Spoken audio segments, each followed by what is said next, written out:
Yes, and you? Yeah, I was just telling some people that the kids Thursday morning decided to take every single toy out of like the bins that we have for them and dump them in the middle of the playroom. So when I walked in there, I'm like, "What are you guys doing?" They're cracking up. And there was a pile of these toys, and I'm like, "Oh my gosh!" I'm like, that's gonna take me an hour. It took me 2 hours to put it all back together. And they started getting this morning. No way! It's like a new little thing. They destroy. Hey, Ryan. Did you have a nice Thanksgiving? Yes, how about yourself? Yes, thanks. These all the orders for the other. Thank you, sir. Is that just copies, Ryan, or is that the originals? These are the originals. You're not gonna mess up Brenna, are you?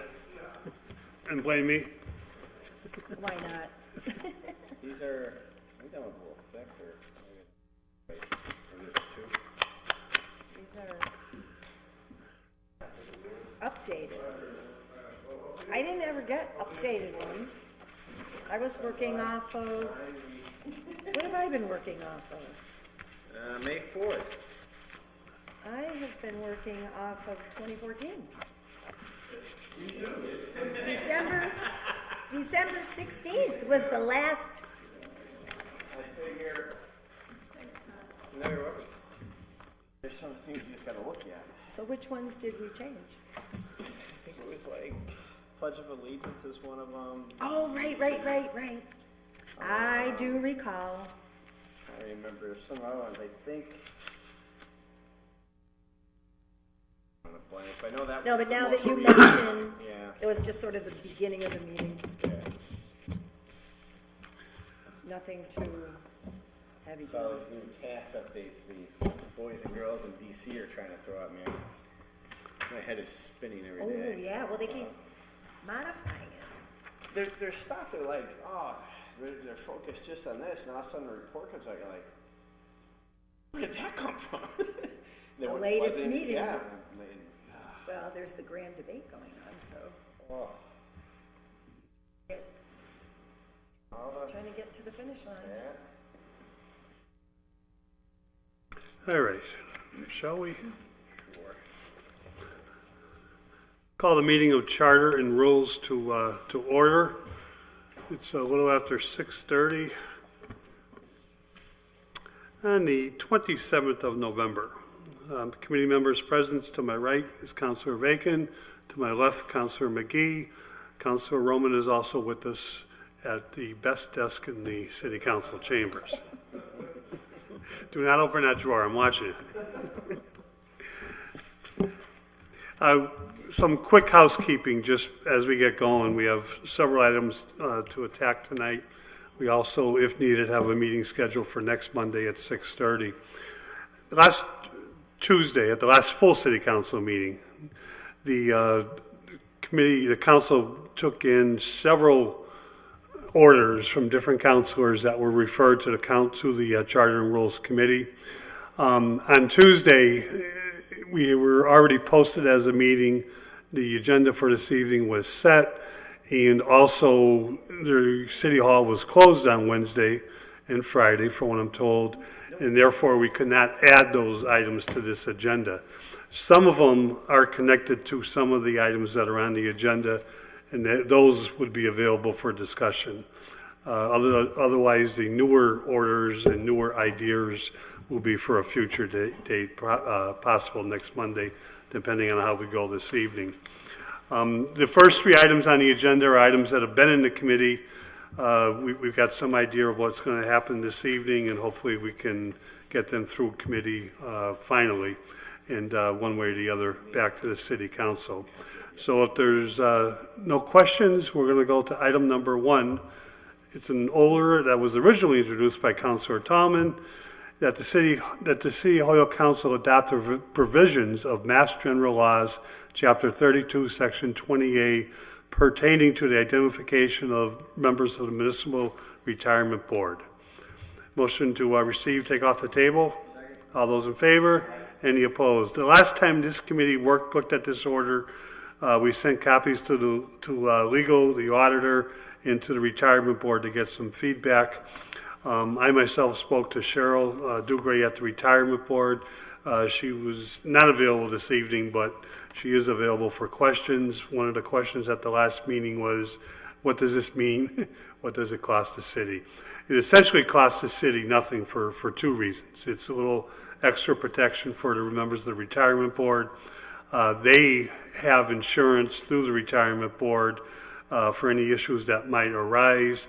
The city also recognizes them as city officials, and not only does the city recognize them, but the city has for all of us, insurance for anyone who was identified through travelers. So this would be a smart thing, from what I'm told, to do in terms of additional protection, or recognizing that we are protecting these members, because the retirement board, although it's quasi-city, is somewhat out of the circle of the normal operations of the city. So with that in mind, is there any questions, or do we need to do any further research on this? I did talk to Councilor Tallman. He did do some of his own research and asked me if we could get this back to the city council. Councilor Bacon. Thank you, Joe. Did the legal department get back to us on this? No, they have not. There was no specific question to the legal department, but they have not gotten back to myself, or as far as I know. I'm for one, as a chairman, I'm against Ryan being downstairs on TV cameras. Ryan should be up here answering those questions. I also like to note that Councilor Bartley has joined us this evening. Welcome, David. Any other questions? I think that we should work to adopt it, but without a legal form, I'd be hesitant to actually make that motion. So I don't know if that's something that needs to move before. We don't, there's no legal form. We're just accepting the provisions of Mass General Law. It's a vote that would be recorded by the city clerk. If the city council is in favor, we would then have accepted provisions. If the city council is against, we don't accept them. What's If there's any the overall intent again? I guess that's what I'm trying to, it gives protection, but for what? It's a state law that gives protection. Not all cities do what Holyoke does in terms of the retirement board, acted on their own to make sure there's some insurance for their members. If they took a vote and it had a negative impact, even though the vote was well intended, on an individual retiree, and there was some type of action against the retirement board, their insurance protects them up to $10 million. From what I'm understanding, I talked to the mayor's office today, the the additional insurance is the city protection, which is even greater because that covers us in a lot of different elected and appointed positions and full-time positions also.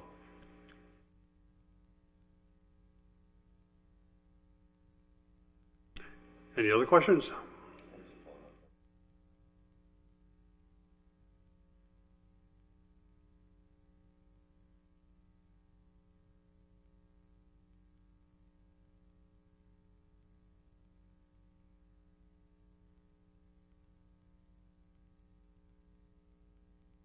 Always with pending legal, and if we don't get what we want, just send it back to committee. I have no problem with that, but what are we asking legal to do? Well, provide us with a copy. Probably I mean, I can email this right now. But we did request legal to chime in on it. The last thing we asked for out of the committee, We did. and that's kind of what should be provided. I mean, I Well, understand we sent the copy to legal just to make sure we were headed in the right direction. Yeah, I'm not sure if that's actually for an actual opinion, but we did send a copy to them. Councilor Bacon? Thank you. I think there have been a lot of things that have been getting pulled out of folders with all the transition that took place in the law department, so I'm just not sure that they've actually even looked at this, and I'm just wondering if there would be any insurance implications. If we adopt this, it would seem to lower our liability if it's providing for some indemnification, but I don't really know what the impact of it would be.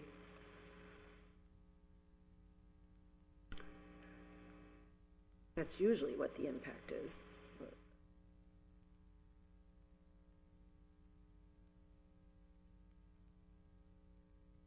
And the chair will suggest a motion to adopt recommendation to the full city council with an additional try to get legal to weigh in on any issues that might, be with the accepting of the law. So moved. How about, if I could offer that, we send it to legal to, because will we have to put it in form to adopt or simply have to adopt? There's no form, Like it's we just, did yeah, with the it's just other a one? motion, yeah. It's an up or down, it's not the end of the world if we don't adopt it, but I think it's the right thing to do in terms of the people who are giving their time on the retirement board. So pending receipt from, feedback from legal? Whatever we need to hear, yes. Okay. Everybody comfortable? Okay. On the motion then to adopt also referring to, adopt, refer to the full city council for a final vote, but with a copy to legal for input. All those in favor? Aye. Any opposed? Passes 5-0. Oh, well, 4-0. Are we only a four-member committee? No, we're a 5-member committee. I think the only person missing is Councilor Jordan. He usually, I believe on Monday sometimes is traveling, so I haven't heard anything, so I'm expecting him to be here. Item number 2. Originally filed by Councilor Bacon, that no member of the city council or other elected office of the city of Hoyoke shall be permitted to hold any other elected office, including positions within the Mass General Court. Motion to receive, take off the table for discussion. Second. This, at our last meeting, was referred to legal to put into a form. This would be, let me make sure I got the right one. This would actually be a charter change, and we referred it to legal, and there's been several inquiries, even with the change of different people working in the office, as to getting this back to us in legal form. We do not have the legal form as of yet. I have no answer why. So with a new crew, maybe the best action would be to refer it back to them for legal form, I was thinking, just so that it's on the radar again. I think that's a good idea, Yeah. and Second. just let bygones be bygones. Well, yeah. I mean, that happens to all of us from time to time. We originally adopted it. I think, Todd, I'm not sure if you were here that night, but we did adopt it. The No, I'm sorry. We referred it to legal to put it into language to come back to this committee. So is that the same motion? I would make that motion. Okay. Motion is refer this to legal to ask them to put it into legal form as a charter change with the do's and don'ts of what the next steps are in terms of this type of a charter change. All those in favor? Aye. Any opposed? So moved. Item number 3 is introduced by Councilor McGee, that the newly formed charter group look into the pros and cons of combining the personnel department with the school department, oil, gas, and electric, and other personnel offices in the city into one centralized human resource division. Motion to receive and take off the table. Second. All those in favor? Aye. Any opposed? Up for discussion. Well, they, I guess when we spoke, there was a thought that we should just refile this and start anew and get Jim Lavelle in here as well as the school department to try and figure out how to best to achieve this. I haven't heard any bad comments to it. I mean, it's trying to get all HR into one area to cut costs and make it centralized. So I will make a motion to give leave to withdraw, and I'll just refile it and try and bring all the parties in. Councilor Lisi? Thank you. What's the benefit of refiling as opposed to continuing to work on it here? This is probably the third or fourth time we've taken it up, and for some reason we just can't get answers, so I'll be more detailed in my next order as to require people to come in to discuss it. This one is just... Have we invited people? We've reached out to people, but I guess we have to just make it personal. I'll do whatever you guys want, I just, for some reason they're not getting traction on this one. I did have a while ago one conversation with Mr. Lavelle. He recognizes it as a good idea, but could be very difficult to persuade the commission and to put it into something that makes sense for everybody. But he is more than willing to come in and discuss it. Councilor Bacon? Thank you. I was just going to comment that this would be a good time because as far as we know, we still have no director in the city, on the city side. And so a good time to make a change or to consider making a change is when you have a position vacant. So, I mean, whichever way you as the maker wish to proceed, I think it would be a worthy discussion and timely. I mean, you guys, if you want to leave it, and I'll just refile it and wire or beg them to come in so we can try and bring some light to this issue.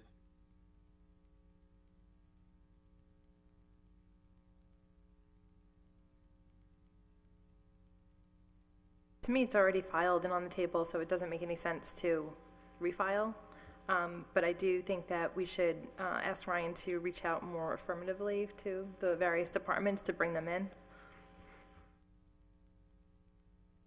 I will work with Ryan to get the departments in if that's the committee's wishes at a future meeting, which I think the chair should do. I didn't think we were going to go forward on this, but that's fine, because I do think there's some good merit to this order. I mean, I think the only language is you need to substitute a group for the charter group. You know, that's the only thing that really dates it. I think we're the Because we charter don't group. have the body. We're the charter group. Actually- I think at the time it meant, I think it was the Charter it Commission. meant the commission at the time, but we can be the group now. I think the Charter Commission was 2010. And when it failed, Charter Commission ended in 11. 11? And this was filed in 12. Yeah, I don't think we have the name of the committee yet. it was us. All right, then we will consider that it's this committee. There you go. Okay, so I'm hearing, if there's no further discussion, a motion to table and to invite in the different parties that would have a vested interest, perhaps somebody from room 1 also. Second. All those in favor? Aye. Any opposed? I, So moved. I'm sorry. Are you sorry? 0, Yes. 0, 4-0. 4-0. The scribe of the committee.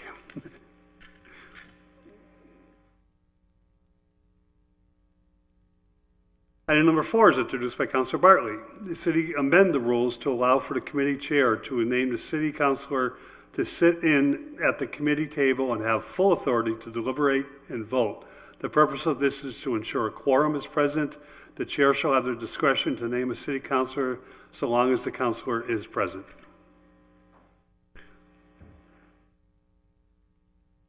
Motion to take off the table.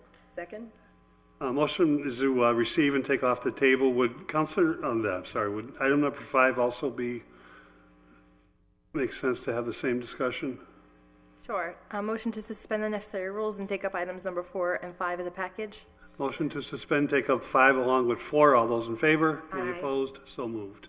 Also introduced by Councilor Bartley, City Council amend Rule 31 to allow the committee chair to name any present city councilor to join the committee in order to meet a quorum. The substitute member should be allowed to vote. The substitute member shall relinquish the committee when the permanent committee member arrives to satisfy the quorum requirement. Note that the current rule is that if any committee lacks a quorum, the president of the council can sit in to meet the quorum, and for that purpose only. On a motion then together for discussion, Councilor Bartley, did you want to weigh in quickly or longly?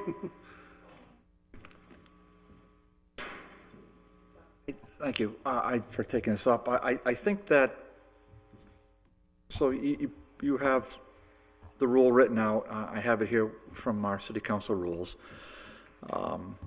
It doesn't happen often, but when it does happen, when there's not a quorum present, it just makes for a lack of an efficient governmental body. So the thinking here is that the old-time rule of just having the president and the president alone be able to sit at the table, especially with everybody's busy schedules these days, it's really not the most efficient manner in which to run our committees. And in this time of change, as we just heard from another counselor, now is probably a good time to reconsider this Rule 31. And the hope is that there's enough confidence from the president, whomever that will be, and his or her chair people should have the discretion as chair. I mean, you're as a chairperson, and I've now chaired a committee for going on 4 years, and I've now served on almost every committee on the body, and it doesn't happen often, but it would be nice that if another member is running late or just not able to be there, that we could have a full panel. So, I mean, the way we kind of work things here is unique, I think, than from other cities, is that quite often they'll just have the members of the committee present and not other counselors present. And certainly when they're present, they're not weighing in. We have a full discussion here, almost the Knights of the Round Table, frankly, when there's 7 or 8, 9, 10 councils present. They each has the ability to speak and ask questions, but they don't all have the ability to vote. And so hopefully with that little bit of background, I think it's really important that we allow some flexibility, that we allow the chair to make the decision, so we don't have to go through any more hoops to make sure the meeting gets up and running. And then the nice thing is, once the other member of the committee becomes present, that is right in the rule, the substituting member will go back to the regular chairs, and the meetings will continue. So I'll answer any questions or entertain any amendments, but I like to see this move forward. Mr. Fagan? Thank you. So I'm just curious, Counselor, are you envisioning 3-member committees when you're making this suggestion in terms of pulling somebody in to make the quorum? Because with the 5-member committees, now we need 3, and if we go to 3, we would need 2. I just wanted to understand the context of your thinking. Well, at the present, when I wrote these, it was just a 5-member committee. So when we don't have any 3-member committees, other than I think the the joint committee. Right, It's the right, only- but going only- forward, I just wondered. Well, going forward, So there- you were looking at the 5? Well, that's when I wrote it, Okay. but now, I mean, geez, wouldn't that be even more embarrassing, Counselor, if we just had the chairperson present and a 3-person committee, and we have other counselors here interested in the subject, but the other committee members are not present? That would be a black eye, I think, for the city council. Well, I won't debate that point with you, but I would hope that the president would be choosing people for the committee that would be committed to showing up, generally speaking, so that you'd have 2 out of 3. I think the president But would do that. that's why we're looking at it. Yeah. Sure. Thank you. Councilor Lisi. Thank you. The one thing that I have in my mind is if a committee member comes in late, but the replacement takes a vote on an item, that item would then come before the full council and may not be able to get the necessary signatures it needs to come for a vote in front of the full council. For example, right now, if we were to vote on this item, it's a 5-member committee, right? And we need 3 signatures on the jacket in order for it to be part of the agenda at full council, right? So if somebody had voted contrary to the way that that 3rd member would vote, or even, the 4th member that they're being replaced, there's a chance that you wouldn't have the votes in terms of, the signatures necessary in order to move it from the jacket onto the agenda, the full council agenda. So do you want me to comment to that? Yeah. Okay, well, first of all, the intent is to make sure there's a quorum present. So if we don't have a quorum present, there's no vote anyhow, and it stays in committee. So that's one thing. I think the second thing, and I'm not casting aspersions, but your description is a little bit Machiavellian. So I think that, again, the chairman of the committee runs the committee. They pretty well do, a chairperson really pretty well does a good job. I don't think there's going to be any kind of a setup by the chair to have any kind of a twisted view happen or an unfair vote. Furthermore, there's always the option for a motion to reconsider. So if the person who's at the committee, on the committee, comes in, or that person, a committee member, can contact the chair. This is my position on this controversial issue. I would hope you would keep that in mind as we move forward. But don't forget that counselor, even if they miss a committee meeting, we just recommend it at the committee level. That's all we do. We don't do anything beyond that. So the question would be, if the absent member, it's the same thing with the council president. A council president, the way the rule's written now, that the council president doesn't sign the jacket, he doesn't sign the jacket. So that doesn't happen often. I know it happened once with me in the committee I chair, but I think that result was a fair result, and matter of fact, the committee member that was absent at that time, that was a committee member's intent to deny that recommendation. So I didn't feel bad about it, though I got some criticism for it. So, but I think if you look at my written intent, just to ensure there's a quorum present and we can move the meetings forward, at least start them on time, I think it makes sense. Councilor McGee. I like what Dave's trying to do. Just some questions, Dave, in the sense of I filed based on some suggestions of other people that maybe an alternative person be appointed to the committee. So you have 5 members appointed, but he's your alternate, of which if someone's not here, if the alternate's here, they can step in place. Maybe that's not the greatest either, because if they don't show up either, you still don't have a quorum, and you might still need your rule to, get the thing up and running.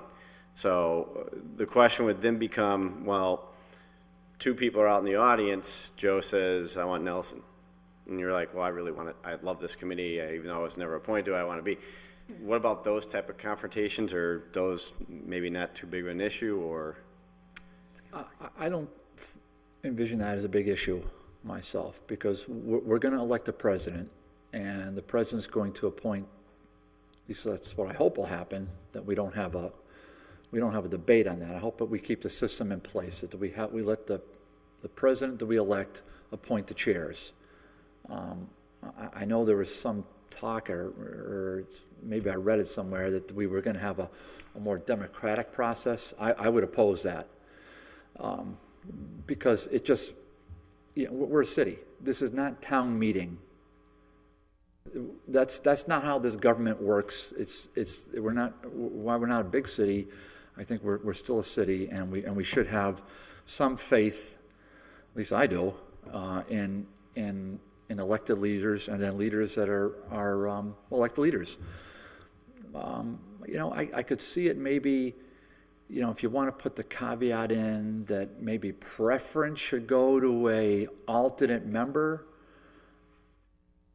I suppose that would, if you want to add that layer, Todd, if in fact we do have alternate members, then the rule could be written that, if you would mind, if I could suggest that, again, the chair would have the discretion, but the preference should be to the alternate members to serve at the committee table.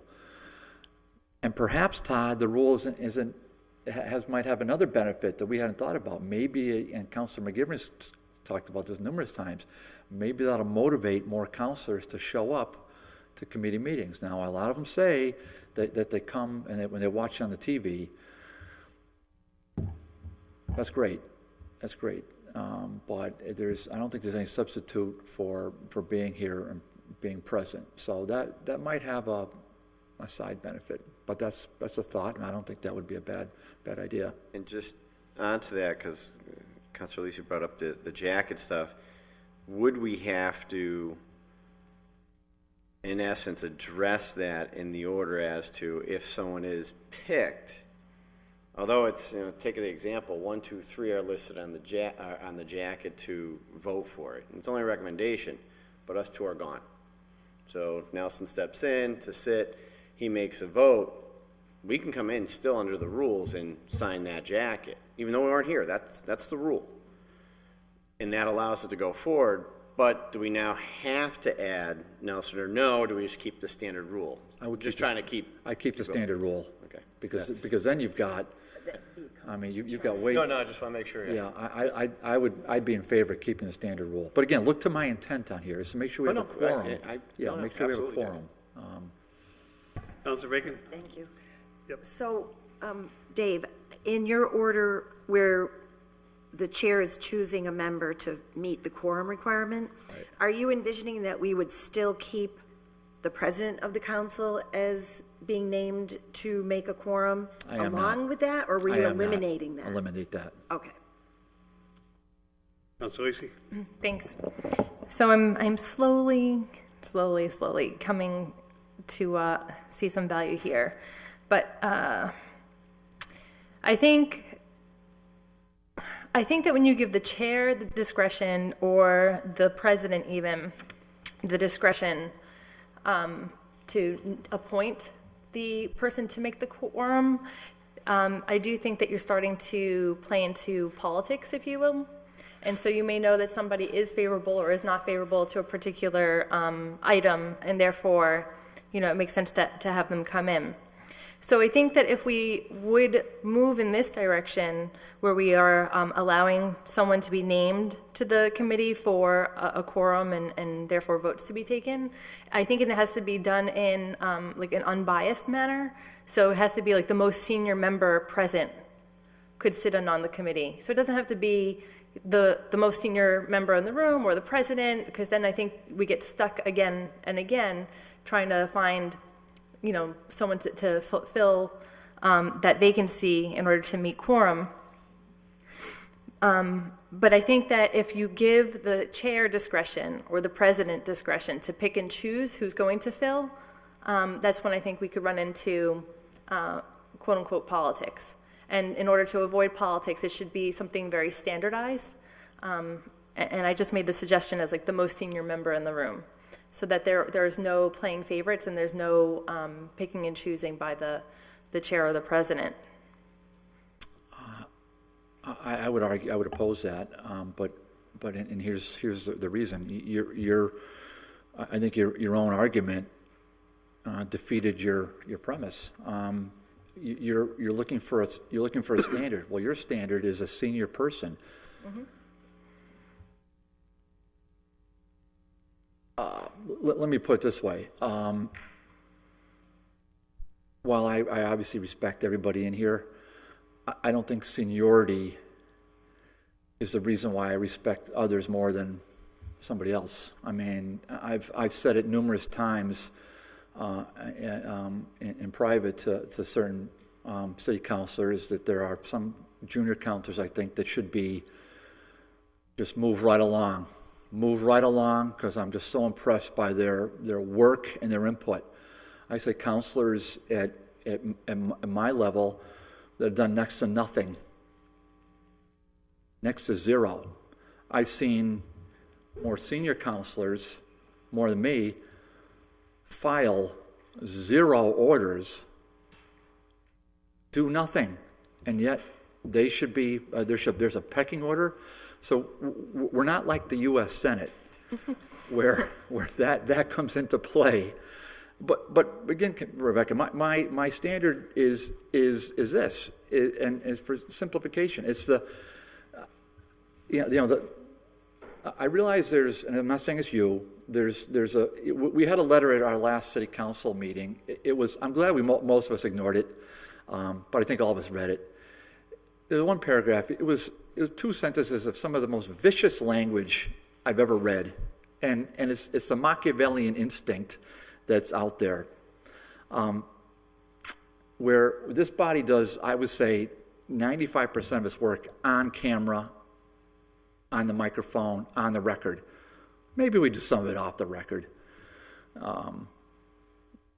but rarely. It's all written out. I really think, though, we've got to have some faith in our leaders to make decisions, and everything doesn't have to be by rote rules.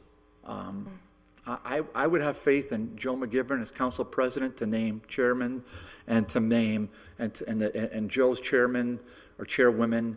I would have faith in them to a person to make the call, because I have faith in every councilor here. But to have some kind of a standard based on seniority or ward, or whether they're at large or ward councilors, I think you're putting too many cooks in the kitchen. But that's me. Councilor Roman. Yes, thank you. Just listening in on this conversation, I'm here clearly tonight because I would like to see some of the rules change, and I'm operating under the premise that I would like to see for next term that we do move to a 3-member committee. I like the alternate premise as the first standard, because then it allows the council president to name that alternate when it comes to quorum. I myself, having to be absent for a few DGNR committee meetings and others, feel that an alternate's good because it allows any councilors who feel like they're going to be out to call someone to say, hey, I'm not going to be there today. But also then, with this caveat being the alternate first, I agree with my colleague, Councilor Bartley, against setting a litmus test on the most senior, but allowing the chair, if that alternate's unavailable, because that could happen, then allowing the chairman to allow any chairman really to have that person come into the ring. I think that's a good compromise. It's the best. It's a mixture of the both. The alternate being first. If the alternate's unavailable to attend that meeting, then the chair should be able to appoint someone. So just my thoughts. Councilor Bacon. Thank you. I'm warm to the alternate member and keeping the business of committees moving. I have a little bit of a concern that once people know there's an alternate, they'll feel less pressure to show up, because they'll say, oh, they can just pull the alternate in if I'm not there. That concerns me somewhat, because we all indicate to the president what committees we're interested in serving on. And I think if we do that we have an obligation to show up 90-95% of the time. So for me, I would be warm to the alternate member, but I would also say if a permanent sitting member who indicated they wish to serve misses 3 meetings, then the alternate becomes the permanent, and the permanent becomes the alternate. Because if we're making a commitment, this is what we're talking about, people showing up. I don't want to do anything that weakens the concept of showing up if you sign up. So if it would be acceptable to add in, that the alternate would become the permanent if the regular misses 3 meetings, then I think we maintain the integrity of people showing up, which is your ultimate goal, right? Does that fit in with your concept, or do you see that as a separate concept? I think we got to get some input from the president, whether that's really important to he or she. If that's moved along, I'd want to. I don't know if I'd want to put in the alternate stuff now, Linda, only because we don't have an alternate rule set up. But if the president, going forward for next term, really feels that that's an important thing, I'm going to support the president. Whoever the new president is, I'm going to be as supportive as I possibly can on rules changes, because, we got to let the president kind of make his or her mark, if you will, and if they feel that that's the best way, then I'm fine with it. But for right now, I don't know if I'd want to, until we have the alternate process set up. Thank you for that. Brief mental block there. Set up. I don't know if I'd want. Now, would I be warm to that going forward? Yes. Thanks. Councilor McGee. I think Dave answered it. Councilor Lisi. Thanks. So, I agree with Linda that I think the alternate weakens the idea that people need to show up for their own committee meetings. I also think that if we create this catch-all where if you miss 3 meetings in a row, the alternate becomes a permanent member, then you're altering the distribution of work for the individual members. Because ideally, in whatever system we choose, people have a set number of committees. The workload on each of the committees is fairly evenly distributed. But to have an alternate replace a third member means that somebody is actually being rewarded for their poor behavior in terms of not showing up to committee. They have less work to do. I like the idea of moving to 3-member committees and really, forcing, if you will, people to show up to the meetings that they're assigned to. Because quorum, would be required of them. And I'm hoping that if we have a 3 committee system, the workload for individual members will be reduced so that there's a higher likelihood that an individual member will show up to whatever committee assignments that they have. Finally, I really think that when we create rules, the idea of creating rules is that there's an element of standardization and predictability. I mean, if we don't have rules that are standardized, that means that we're moving the target all the time. We're moving the target not only for ourselves and the body in terms of what we're going to produce as outputs, what the committee members can expect of one another in terms of who's sitting, who's standing, who's on, who's off. I think that if we create too many moving parts and we don't have strict standardized rules, it means that there can be too much flexibility. And I think that's where you start building controversies and disagreements and introducing politics to something that shouldn't, there should be no politics in the rules that we all decide upon together. But if we're going to be picking and choosing people to stand in place of one another without having some, protocol for how that person's selected, I think that's going to create a really contentious dynamic among the members. I really do think that. If I could, both as a chair and as a senior member, I note that Councilor Bartley has brought up something that I think is very important this year and for upcoming years regardless of the size of committees. We've had issues with 5-member committees having a quorum. That's unacceptable in my book, unacceptable. But it happens, you know, good reasons, bad reasons. Committees are the workhorse of what we do, and if 5 out of 5 people don't show up, to me, it's unacceptable. 3 is a different number. 3 is 2 people don't show up, and as David said, you have one person sitting there. Might not even be the chair.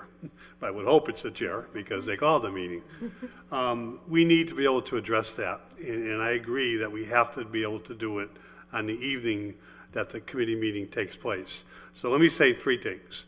Signing the book is not an issue. We have precedent on that.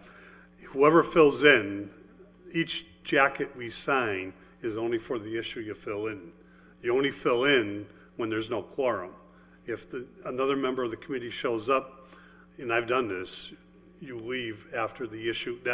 You finish what you're discussing, you vote on it, then the committee and the person that filled in, which has been the president to date, leaves and, you know, sits in the audience. So the jacket signing is not an issue. The debate, it's a working committee. Our whole purpose is to get everything back to the full city council. So the only time I would be a fear of anybody sitting in or anybody is if the purpose was to keep something in committee, which I hope is something that, you know, is not going to be part of our future. But I do disagree or have one difference with David's proposal is I think if the president should, and I got a proposal coming up because we might be a little premature here, but I think the president should not be sitting on a lot of committees. I think the only committee the president should sit on is Charter and Rules. And I think if the president is in the room and we need one person to make a quorum, the president should be the person. But I have no problem if the president is not in the room and there's a person there that could fill in, that the chair pick the person that fills in.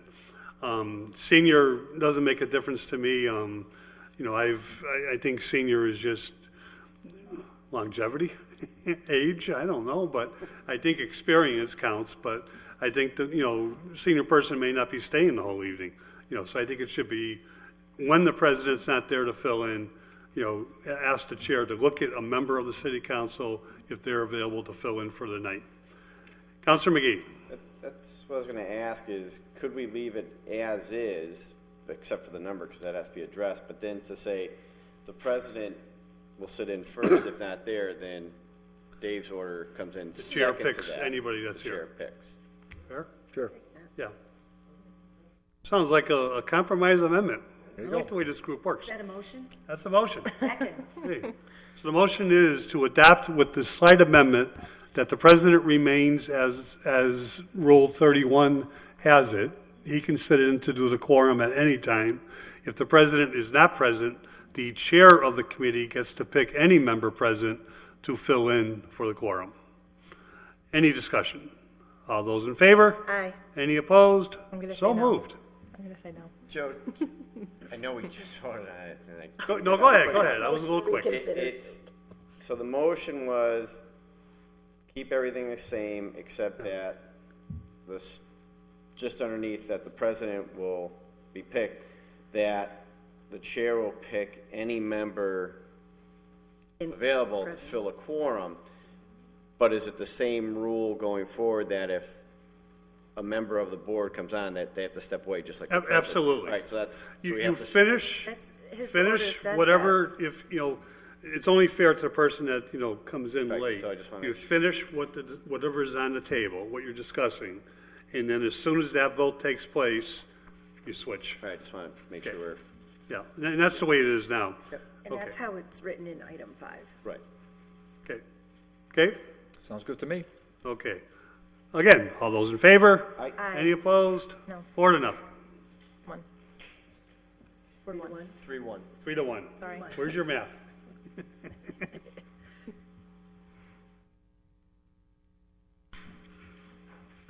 Okay, now, moving on to the meat of the order, and I thank everybody that came this evening for being here, because I think we have a task, a good task, but something that needs to be done as quickly as possible, so it's ready by the first of the year. We can separate or keep the next two items together, but I'll read them. Item 6, introduced by Councilor McGee, that the Charter and Rules Committee review and offer suggested rule changes to the City Council rules for the makeup of committees. Subcommittees could be made up of 3, not 5. I noted earlier, before, I think, David, before you came in, we could not add, from last Tuesday's meeting, we could not add several orders that were filed, some pertaining to the rules and the committee makeups, because City Hall was closed Wednesday through the weekend. Therefore, what was posted had to stay the same.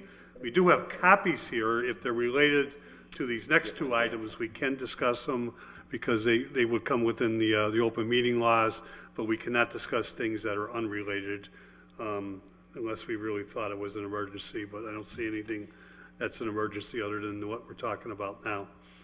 The item 7 is Councilor Roman filed that the City Council Charter and Rules Committee, in comparison with other municipalities with similar sized councilors, see if there's an opportunity for streamlining and or expansion of the current council committees. I believe these can be discussed together or separated. The makeup of the committees is the focus, but when we're doing the makeup of the committees, we have to keep in mind Rule 32, which is where we suggest items go. And that's, again, the key word is suggest, but noting that if it's got to be an ordinance, it's not much of a suggestion. It goes to ordinance. Special permits go to DGR, financial appropriations go to finance. And there are other related charter stuff, language, I think we all know that dictates that. And also there are, these two rules call for some charter changes and rule changes together. So motion to take up item 6 and suspend the rules and take up 6 and 7 together? So moved. Items 6 and 7 together on the motion to suspend rules. All those in favor? Aye. Any opposed? I did pass out, and I took the liberty of this is just the numbers game, and I'll explain that real quickly. Nelson, did I give you a copy? And pardon, our printer's not working, and I couldn't type it up and print it, so I just kind of, here. Wait a minute. I think I just gave David my cheat sheet. Oh. Sorry. No, I'm good. Yeah. It's here. Okay. Pecking order for speaking. This is just real simple, because I've, over the years, have worked closely with committee assignments, and I understand what whoever the president is has to go through. And it's part numbers game, and it's part people want certain committees. It's part who wants to serve on a committee, because to me that makes sense. You're going to work better on the committee that you want to serve on and not on the committee you don't want to serve on. But the numbers game is like this, and I just wanted to explain two things. We're down to 13. Up in the top right-hand corner in parentheses is 1.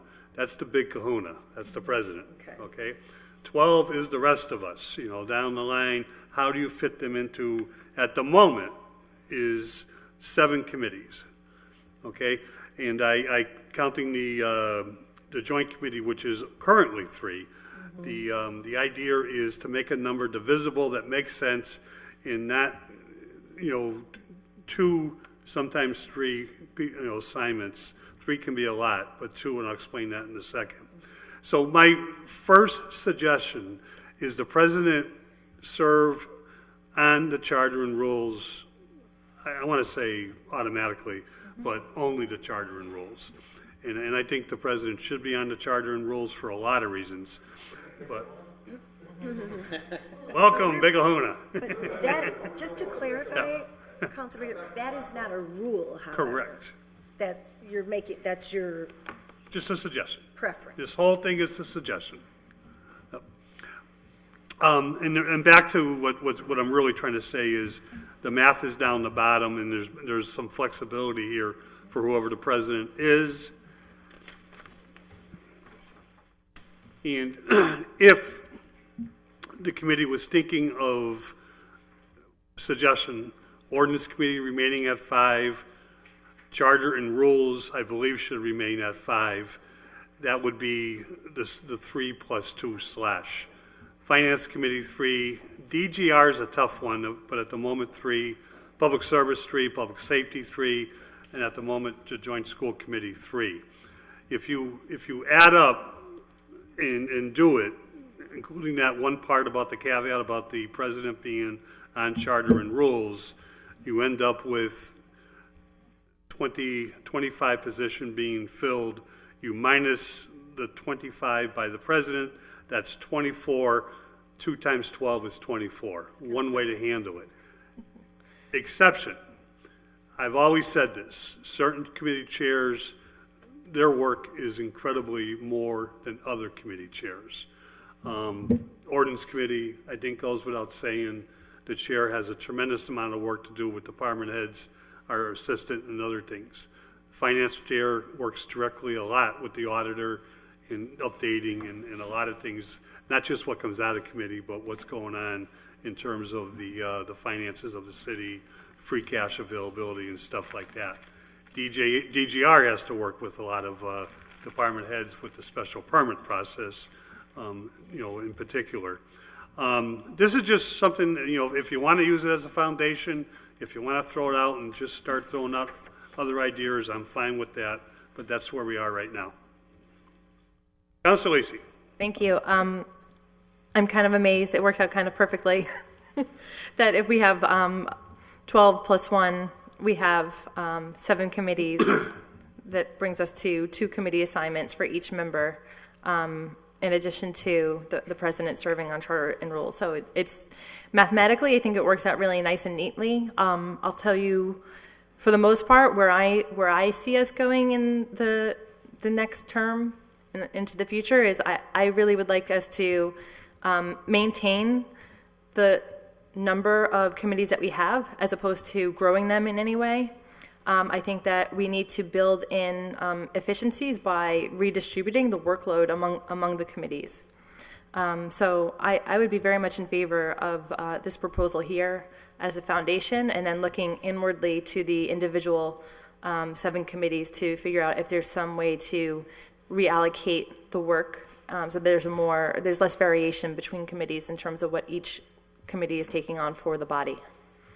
Councilor Bacon. Thank you, Councilor. I like the structure. I would prefer to keep for the president, at the discretion of the president, which committees the person who is chosen for that role would choose to serve on, rather than being defining that for the role. I take your point. I think it's a good point, but I'd like to see that person be able to use their own discretion in that regard. Otherwise, I think it's a fair concept that probably will generally fall out that way, given the interests and availability of the folks in the body. So I think it makes sense.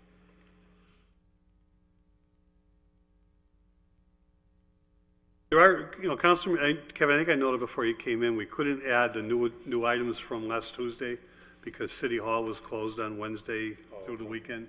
Okay. So the ones that Councilor McGee had filed, I have copies of them here, but they're not on the agenda because of the open meeting law. They tie into item 6 and a little bit into item 7, so we can discuss them.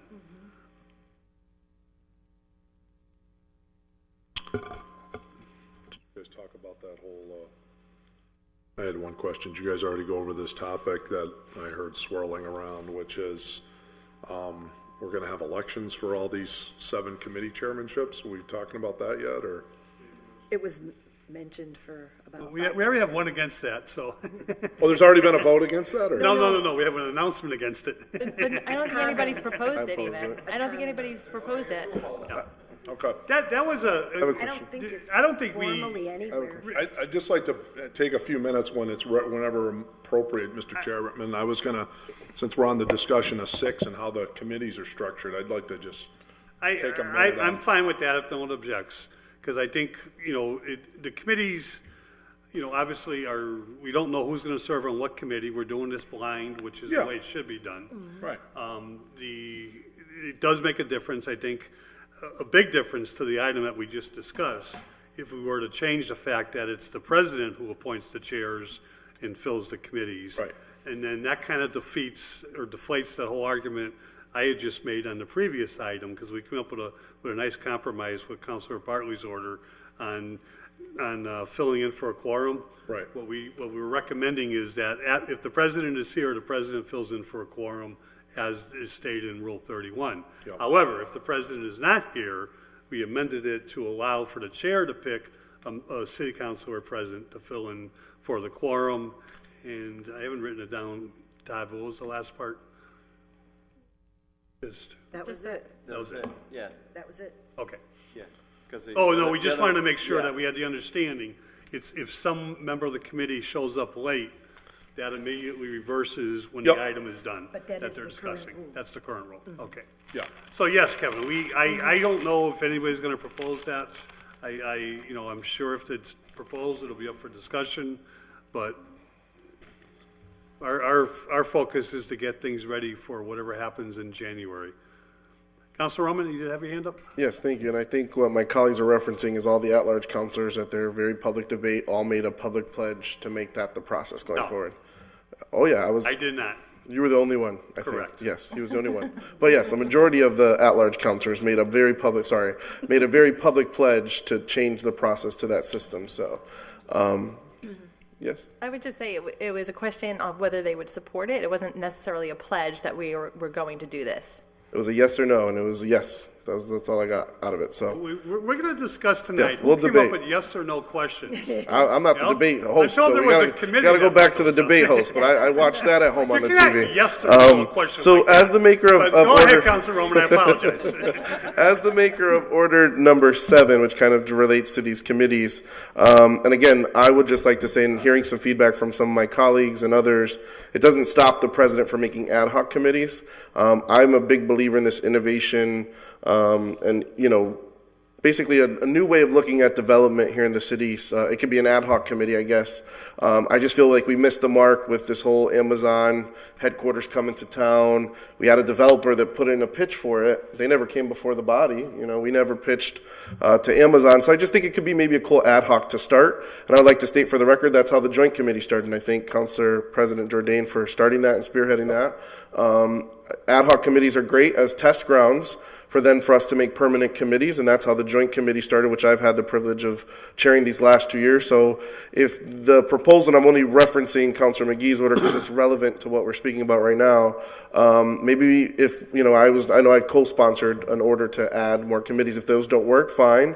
And I agree with Councilor Lisi in that sometimes with the committee, specifically ordinance, I am one of those guys who are sitting here all night. You guys can get bogged down with traffic stuff and all these other litany of things.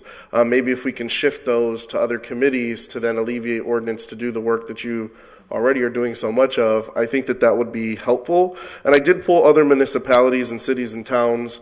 I looked first at gateway cities and then cities that had similar sized councils like ours. For example, Westfield has like 13 committees. There's pretty long and lengthy. Fitchburg, that has about 40,000 residents, has 11 city councilors. They have 7 committees. And then there was a cool city council, Northampton, right up the road, actually. They only have, I think how many members? They only have 5 committees, so they're real small committees. And Springfield actually has, takes the cake. They had, how many committees did Springfield have? They had about 13 in Springfield for their 13 city councilors, so it's pretty expansive. Some of the cooler committees that I saw that again, in the future as a body and as a governing committee, I know the council said they don't want to expand in the future, but I think that these are some that we should look to. Elder Affairs, we're talking about the senior center or senior affairs. I think an Elder Affairs committee from the council might be good, even though, a lot of times, and we know that as a body, we get calls from seniors all the time. What are some of their issues? The other ones that came up were police and community relations. Some communities have their city councilors on the police commission. Race and civil rights was an awesome one. Health and human services was another cool one that I saw out there as with regards to other communities. And then lastly, what was another one? Long-range financial overview was another cool subcommittee that I saw out there. So I just wanted to share that with my colleagues. I'll submit it to you, Mr. Chairman, for the record, but I just wanted to let you guys know I always do my homework when I file an order of looking at other municipalities. It was cool to see some of them that they had. If the body's going to move forward with keeping our committees the way they are, I respect that as a subcommittee, and I would encourage whoever our next president is. With regards to that innovation one, I still think we need it. I would like to see it as an ad hoc committee for us to explore calling bigger companies or putting out pitches. Why does Room 1, and again, I talked to Marcos about this committee and he liked the idea of it. Why can't this body, and we do that, be the initiator of bigger, innovative economic development projects for the city? Why can't we put out a call to hear from big companies like, or developers who want to bring Amazon or Google or Apple, come to us, and then we could connect you to Marcos, or we can, hook you up with the mayor's office. So I just wanted to share that with my committee members, and I agree, Councilor McGivern, great job with this spreadsheet, and I agree with Councilor Vacan in that we should reserve the president's right to serve on whatever committee he or she chooses to sit on. I don't think that we should limit their options. Thank you. Councilor Jordan. Yeah. Just on that last point, some presidents have served on committees. Some presidents haven't served on committees. Let's just start there. Some president may say, I don't want to serve on any committee. That it depends what the tradition is or what they feel strong. The other thing you want to consider is some President X, he or she may have their strength in this versus President Y, whose strength might be totally different. And so that's why they want to be on different committees. You kind of want to line up what your strengths are versus necessarily getting pigeonholed that the only committee you can be on is charter and rules, for example. So I'd just like to put that out there. On this other question of how many committees, I would definitely support the proposal as articulated here, which is to stay with the current number, and here's why. City Council, if you look back at it historically, had many, many, many committees. It was a long road to Tipperary to how we got to 5. And this council used to have like 15 different committees. 23. 23, thank you for the. 1980, there were 23 committees. So excellent memory, as always. And so we've gone from a very expansive down to this.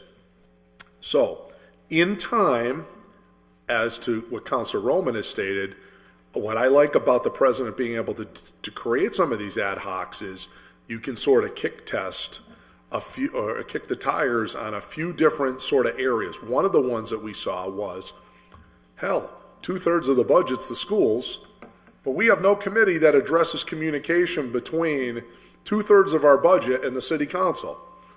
So, started this novel concept after talking to Aaron Vega and a few others to say, why don't we do something with a joint committee between the two? And that was the genesis of the joint committee. And that's worked out great, and Nelson's really run with it and done an outstanding job. So we did that. Charter and rules. That started off as sort of a kick the tires, and that's morphed into really what used to be, all of this was under ordinance back in the beforehand days. So this has sort of really worked out well, and I think we've kind of gotten to our sweet spot on 7. Should the president have an ability to do ad hoc? Definitely, because I think that you can just sort of see how it goes. Some have regressed. For example, we used to have a committee on cable television, and that has sort of regressed over years as sort of the rules and things have changed. Here's why I don't think you really should go over the 7 that you kind of have now. We've got some meeting attendance. I'll be the guy to say it because I'm walking out of here, in another month or so. We've got some attendance issues, right, that we need to, as a council, address. And the fact of the matter is if we went to 8, 9, 10, 11, 12, fill in the blank number of committees, we've got all we can to staff the 7 that we have. And you're soon to have 2 less counselors to staff them. So what does that do for us? That tells us that if we really start breaking out the number of committees, it's going to be really, really thin. And I think that's really problematic. We have to continue to police ourselves to make sure we have good attendance. Things come up, people have things, but on the same hand, when people are like at 50-50 attendance, that's not good enough. you really need to be at about 80% attendance, in my humble view. Some would argue maybe. Some people may argue higher, but that's like the bare bones minimum, all right, is like 80% attendance. After that, I think you're kind of shortchanging your constituents because you're not there. We are elected in this room. Billy, basically, our commerce and trade as city councilors is our mind, our presence, our experiences. It's what the people have elected us to be here. And if you don't show up, you're not sharing that. You're shortchanging people, your representation. So, okay, I've addressed those two topics. Next topic is I'd just like to touch around because it was mentioned in the debate, it was mentioned around as we're talking about the structure of the committees, is this notion that we're going to have an election for president, which is spoken to by the charter. We don't just do that because it's a nice thing to do. We do it because we're required by the charter to have an election for president. And this is an election that's required to take place every 2 years. And that will certainly occur come the first meeting in January. What I've come to understand is that there's a proposal by some who would like to consider having us campaigning for these 7 chairmanship positions. And I would suggest to that is a really, really particularly bad idea, and here's why. One is, okay, let me break this down. First of all, it sort of defeats the purpose by which you're electing a president. A president is supposed to be looking at the individual strengths of the different folks that are on the city council and supposed to be weighing that and soliciting who's interested in this and who's interested in that. But I agree, we're not naive enough to know that whoever is the strongest candidate is necessarily the person that gets put into the position, that, the president may have certain tendencies that they want to see. But it should be noted that the president is ultimately, in many respects, responsible for the general decorum of the body, and moving the body is moving forward in a general direction, that we're accomplishing things that, whether they're good or bad, hopefully good, the president is making sure that the body is addressing the needs that the council needs to be addressing. He needs to be able to have some level of authority to make sure that the chairs are addressing issues. If the chairs are independently chosen, irrespective of the president has really no authority over the chairs, as it is. I can say, and I think any chairman that served under the 6 years I've been president, and I think Joe could say the same for the chairs when he was president for so many years, was we don't call you up and say, hey, make sure you vote on X because you're my chairman, and make sure you vote such and such and such and such. We don't do stuff like that. But on the other hand, if we need to address a certain topic, or we need to be making sure that the committee is not being derelict, or is meeting frequently enough, or is doing all these things, the president needs to have some level of authority over the chairs. And if you couldn't have the appointment power, and hand in hand with that, the theoretical removal power of a chair, then you've really given up a significant portion of the authority of the office of president of the city council. Secondly, I don't think it's particularly harmonious, and I think it just adds more rancor and division to the body, and I think it gets us pretty petty when we're starting to say, hey, I'd like to be the ordinance chair, or I'd like to be the finance chair, vote for me, and blah, blah, blah, blah, blah, blah, blah. And you just continue this ongoing election.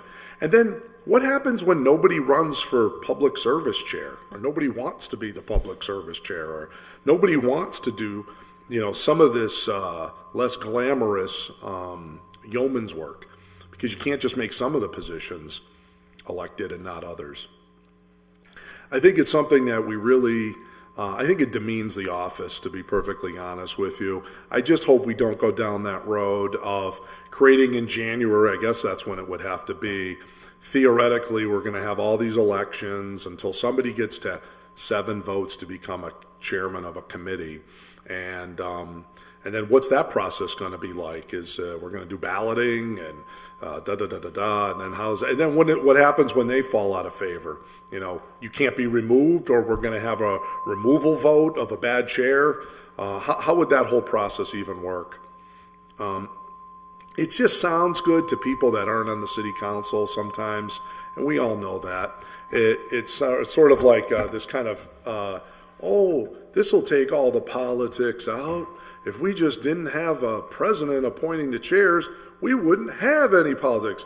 Let me just be crystal clear. Everything we do here is politics. The whole thing is political.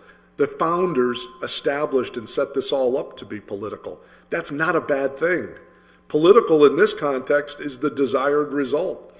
It's all about, the majority will and having a body politic to make these legislative decisions.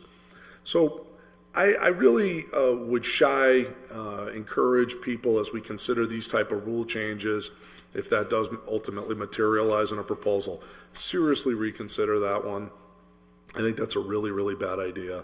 I think the president would be well served to make sure they have good, competent people and hold those good, competent people accountable. And then if people feel that the president isn't doing a good job, then by all means hold the president accountable.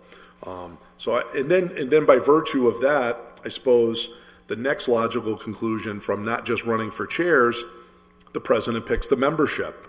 So if there wasn't politics in the picking of the chair, I suppose the next thing is we're going to be running for seats on the ordinance committee or seats on the finance committee or any of these other, powerful bodies. Because then I suppose the argument will be made, well, the president didn't pick the chair, but he did pick the majority to be on the committee. And that's the rigged portion of the ordinance committee, finance committee, fill in the blank committee. And so now we got to have elections for those positions too as well. Otherwise, it'll have the taint of politics. And you see how this goes. It's the logic of it all, or illogic in this case. So anyways, just wanted to address those two topics. Think the committee has a good proposal here on the three. I think one of the downsides, though, and there's nothing I think you can really do to what we're creating here, is by going to a reduced size city council, one of the things that we have to appreciate and think about as we go forward as a body is fewer voices on these powerful committees, which means less perspective. When you've got 3 people on the finance committee, you could very easily have 1 ward counselor from 3 wards and maybe no at-large members on the finance committee because the committee is so small. Issues of particular importance to the city come up. They're now before the finance committee. You've now only got 3 people that could be Ward 1, 3, and 7. Well, what about the others? I think this is going to be where it's really important for people to be attending these meetings, because now instead of 1/3 of the body, you're going to be down to 3 out of 13. That's not even a quarter of the body now will serve on the finance committee. You need to just be sensitive to that fact that you're going to be losing a huge perspective. The other thing I just think that it concerns me is I don't know if this is particularly remediable. I think you're going to have where you go to 3-person committees out of a body of 13. Again, you're getting to a point where it's such a minority of the council that you could theoretically have 2-1 votes. So 2 people are presenting it, and then you're going to have, if that's not really a good capture of the majority will of the body, you're going to have a lot of stuff getting turned away from the committees, potentially, because 2 people are presenting an item to 13 people. And you need to get, from going from 2 to 7 is a bigger leap than going potentially from 5 out of 8. Again, that's one of the downsides to smaller committees. But I agree, I don't think there's another way around going to smaller committees because of being the fewer people. So anyways, that was my take on it. So thank you for hearing that. Thank you. Councilor McGee? Thank you. Just on the numbers, and I like the Joe number game, as you called it. But I do have a concern with finance, and Kevin's kind of touched on it. Having been on finance since I got here, and by the way, full disclosure, I asked for public safety. I was put on finance. Who did that? But promotion. but I love it. I have no complaints about it. It's a great committee, and it's a committee that deals with bonding, stabilization. It deals with the budget. It deals with tax classification, in essence, when the assessor comes in with the numbers and everything. It's a big committee. Just like ordinance, just like charter and rules, I don't downplay any committee. Every committee does a great job. DGNR, absolutely. But finance, for me, having sat there for so long and working that committee and dealing with the audit and everything, I really don't think 3 is a justifiable number. I really think you need to have it at 5, especially with the rule that we just adopted is you have 3 members, one's out, traveling, sick, whatever it is. Now we appoint someone. And I vote for that. I totally believe you have to have the quorum and go forward. But for me, for finance, you should have 5 people in order to address those issues. Linda sits on finance. Kevin sat on finance. It's a committee that really, I vote against the 3. That's my whole point. I know it goes against the number game. I get that. But if someone else has to serve 2 or 3 committees, or that currently happens now. That We have does happen. 3-person committees now, right, on some. The joint, I'm just speaking on behalf of finance, simply because of what I've seen. nothing says a city councilor cannot serve on 3 committees. And other than my proposal, nothing says the president cannot serve on X amount of committees. I was just trying to make it easier for whoever's elected president in January when it comes to filling. That's the only thing I wanted to focus on, but it's doable. Anything is doable, but you got to have membership that's going to respond. Councilor Bacon. Thank you. Todd stole my line. I had put it 5 with the circle next to finance also, because I think the committees where there might be a lot of information to take in or things that are controversial, where there may be some strong opinions one way or another, it's better, to Councilor Jourdain's point, to have more people in the room debating the matter before it goes to the full council. My concern, if these committees are smaller, is that we'll end up doing all the committee meetings all over again in the council chambers when we are putting, to your point, an idea forth for action from 2 people in a 13-person body. So we'll have to see what the will of the members is in order to serve on more than 1 or 2 committees. But I do encourage whoever is our president to look at the attendance issue, because some people may have interest in a number of things, but their ability to actually have shown up, I think, needs to be considered also. So, but even though there are those concerns and considerations, I think the larger number for those 3 committees is important. Excuse me, point well taken. And I do believe the argument for finance is one that I believed would come out. There's another committee, and there's at least 3 members of that committee present this evening, including the chair of DGR.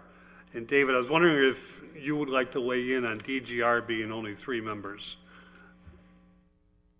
or if I'm putting you on the spot. No, I could weigh in on a couple of the comments tonight, but to address that one, I think I'm so used to it with 5.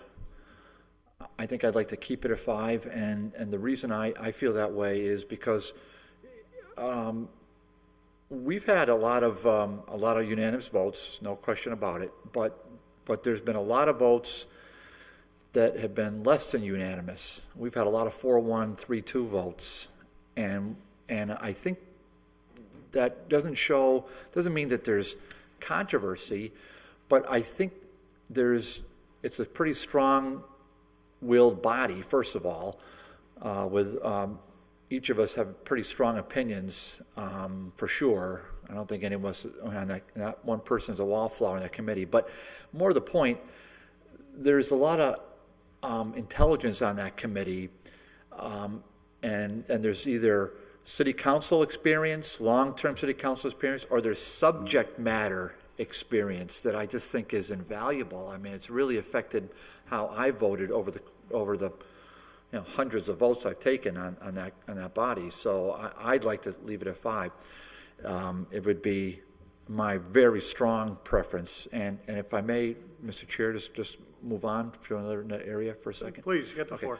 Yep. So I want to, again, reiterate my position that we're not going to take any kind of democratic vote on committee chairmanships. I would oppose that. And if forced to run for a chair, I will not run. So if that's going to be the case, I will not run. And furthermore, I probably won't even serve. So there you go. So I want the president for whom we're going to elect, he or she, to make the decisions. That's why that person's in that seat. Make the decision. We're not campaigning. It's just, fraught with some, and besides, it's such a time-consuming process. For heaven's sakes, we deal with so many other small minutia things, and just because we got one, no, never mind. I almost went on a tangent, Mr. Chairman. I don't want to do that. Second of all, I like the idea of ad hoc, but I don't really want to have ad hoc committees. I would rather have, but I like the idea of expanding the purview of the current committees. Some of the suggestions that came out of Nelson today, I think, were just outstanding. When was the last time we had the senior center department in here? Other than, I don't remember. I mean, we had the Wisteria Hearst person here because, for budget reasons, and that wasn't the most positive light either, was it? So there's, I mean, and Brian Fitzgerald. I mean, I know he was out here commanding us to not make him fill out a mileage sheet, but there are other times where, I mean, he ought to come before us. I mean, and how many times we had the building commissioner refuse to come down here? Many. Flat out, I'm not coming. Okay. I mean, and tonight we just heard from the finance committee chair that he asked certain other department heads to come. This is the second time, no shows. And yet, when we want the fire chief or the police chief or the DPW superintendent, I think, with rare exception, they're here, they're on point, and they come prepared too. So those are just those are just two of the thoughts that I had. So yeah, thank you, Mr. Chair. That's enough. If I could just chime in if there's no one else at the moment. Just teeing off from where Kevin mentioned about the history of the City Council with the number of subcommittees back in 1980 was 23 when I started. Our president, 4 years later, Mike Mannix, proposed and came up with the standing 5-member committee, 5 committees, and worked well for a long period of time. Kevin already did the good history of why we added charters and rules, why we added the joint school committee, which became and has become an even more important committee, and what we've done. And I will always give credit to the makeover of the redevelopment committee into the DGR committee to Dave Bartley, because I think that's an important part of the system itself.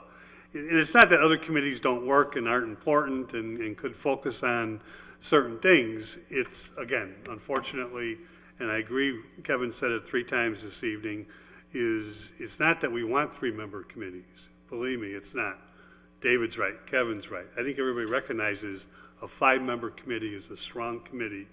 Of the current body, it's a third of the body is supposed to be here. And that third of the body makes a recommendation, not always unanimous, but a recommendation that has been thought out by a good representation of the City Council itself. Again, it's a recommendation. When Mike Mannix changed these, when we got the City Council to go to, it was actually Board of Aldermen then, to the 5 committees, our attendance at a committee meeting it started at 12 or 13 people at every committee meeting when the clock went off on time. And yes, when ordinance committee got to traffic, it might just be the ordinance committee left. When, public service did the interviews and they went on to something about the alleyways, it might have just been those that were interested, with the alleyways. But yes, we started with, and that was consistent, time in and time out. And I think anytime, well, things change, a lot of things have changed. I think the focus of when we meet has to be up to the committee itself, because it's convenience with different schedules of the members of the committee, but it does sometimes preclude other members from being able to attend. And I just believe that the study body of any issue is the committee. And the more people we have input from, the better we are. I kind of take it there's very little support for limiting the president to just charter and rules. So why don't we just scratch that out of the discussion unless someone, talks me out of that. And that leaves the flexibility of the president being able to fill in if you can't find the right amount of people to fill in the body. So I guess the ordinance, I think we all agree it should be 5. I heard strong support for finance, and I agree with it should be 5. We got to talk about, do we reduce charter and rules to 3? Maybe. No. That's, Maybe. I mean, rule We had to 3, cut one. Because That we would can all probably be it. show up. yeah. And we don't meet so frequently either. And rules are more part of charter and rules. The charter stuff will come along. You want as many people here as possible. When it's charters, I think rules are pretty much, 3 people can handle and get a recommendation back. So there's one, we save 2 there. So we're still 2 over if we go to 5 on DGR. So let's talk about that. Councilor Lacey. Thank you. So I know that under David's leadership, we've expanded the role of the redevelopment committee into what's now the Development and Government Relations Committee, and I think that there is tremendous work being done in terms of the development issues and also the government relations issues. However, to me, the I'm cold, I'm like chattering my teeth here. The government relations end of DGR seems very similar to public service. And given that public service doesn't meet nearly as frequently as development and government relations, I would like to combine some of those responsibilities in terms of jurisdiction between government relations and public service committee to, one, offset the workload of DGR and then increase the workload, if you will, of the public service committee. And it's a neat fit because it is the interviewing, it is the public relations of our body to other government officials and other directors that we interact with as a body, as a council. So that would be one suggestion that I would make there in terms of DGR, and that might help to focus the work of DGR and make a 3-member committee more appropriate if it wasn't doing so much work. Just a reminder, item 32, Rule 32 spells out the 7 standing committees and what goes into a committee. And just note, at the end of Rule 32 is something that we should all remember, and whether it's the Cable Advisory Ad Hoc Committee, whether it's our representative to the Citizens Advisory Committee, those are all important, roles that city councilors play.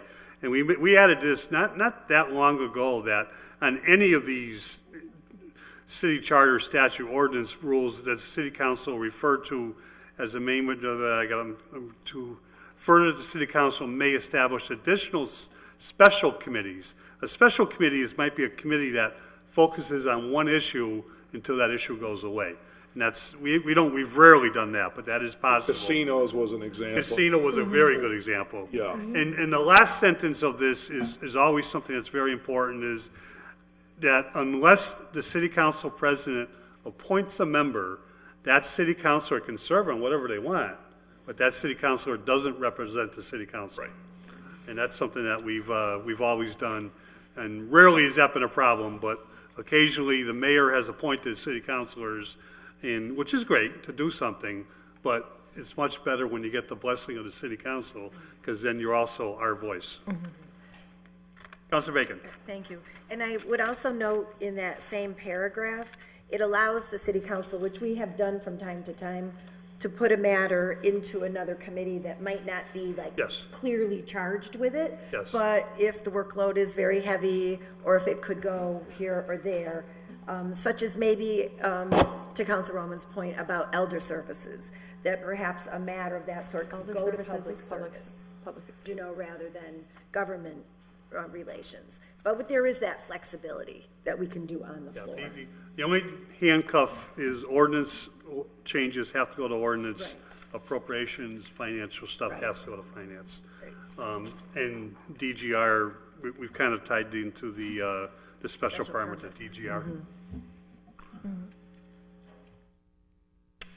Moving along.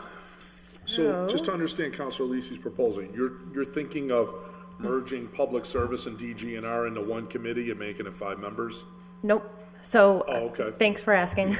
But I asked for clarification because I thought that's what I heard. So I don't know if you were here when I had made, the overarching statement earlier, but I like limiting the number of committees. Yep. But I think that we need to do some real reorganization about the workload that each committee is taking on, because we have seen already that there's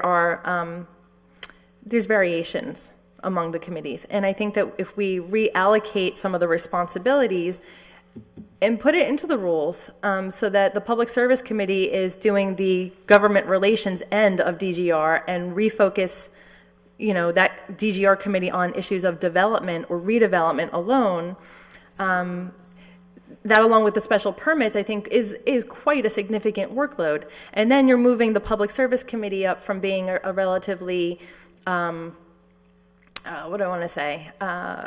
It meets fairly, yeah, thank you, relatively less active committee, and increasing the responsibilities and, workload of that committee. Got it. Okay. Overall, I would like to see a more equitable distribution of work amongst the committees. And I have a number of ideas, but we were talking about development and government relations. So I started there. Got it, thank you. Well, I'd like to offer one motion Okay. that would I- be. Can I if it's suggest, not I think premature. you're going to do exactly what I'm going to suggest Okay. is, can we separate the votes on both these items? Is that what you're doing? Well, I was only going to start with one Yep. aspect, which could be. And we're voting on under item 6 right item now, 6. correct? We're Yep. just dealing with Okay. 6. For discussion, we brought them together. Got it. Yes, Yeah. they were Got it. taken up as a package. Got it, yep. So my motion is that we reduce standing committees to membership of 3, except for ordinance, finance, and deferring to the chair for the moment, DGNR. There a second? Second. Motion made and seconded to reduce standing committees to 3, except ordinance would remain at 5, finance at 5, and DGR for the moment at 5. Okay? All right, under discussion, now, just a numbers game, that comes up to 27. We've eliminated what was originally proposed, is the president now can serve on whatever amount of committees the president thinks they should serve on. That will give the president some flexibility. The only thing, because if the president serves on 2 committees, it brings it to 25.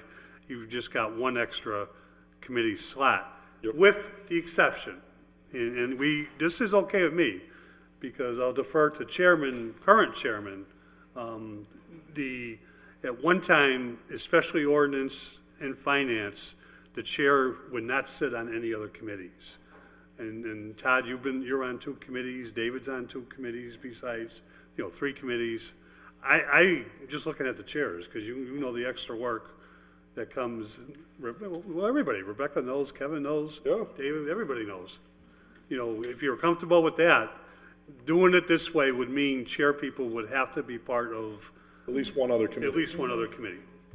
Understood. Okay. That's the way it's been. Okay. It's, yeah, since. Nothing wrong with it, if it works.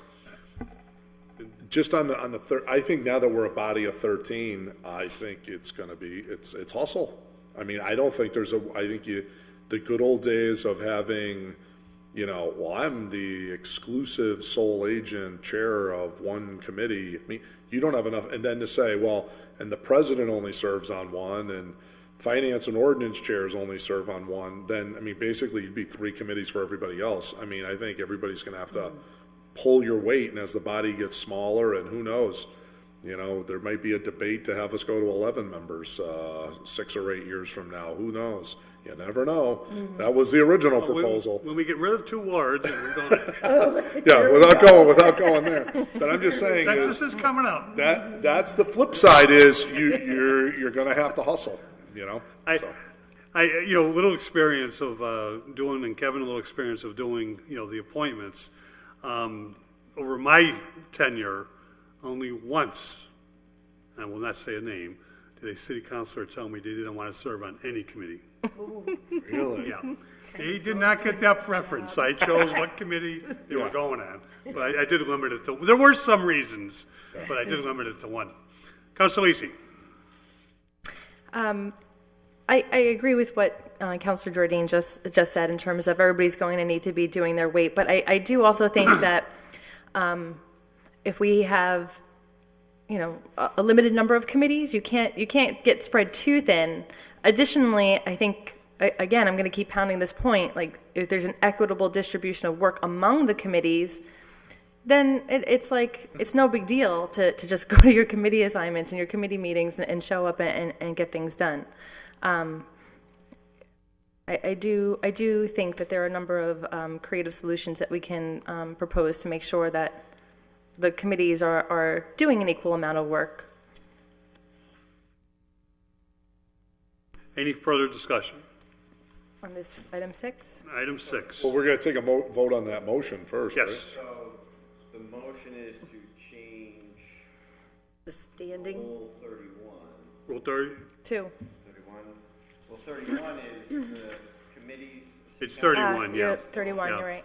32 doesn't mention the numbers, it just mentions the, yeah. and we're not So changing. it's Rule 31, yeah. Yep. So Rule 31 is going to read that the committees for city council consist of 5 members for ordinance, finance, and DG&R. and 3 members for public service, public safety, charter and rules, and joint committee. Exactly. That's the motion on the floor, yes. Okay. Any further discussion on that motion? If not, all those in favor? Aye. Aye. Any opposed? So moved and passed. I am impressed with this body here. Moving along with the discussion, still with item number 7, now gets into talking about, and I'm not by any means thinking we have to finish this evening, but let's, if we could, continue the discussion for changing certain things that go into committees, changing, if we see appropriate, any committee, or adding to committees. Councilor Roman.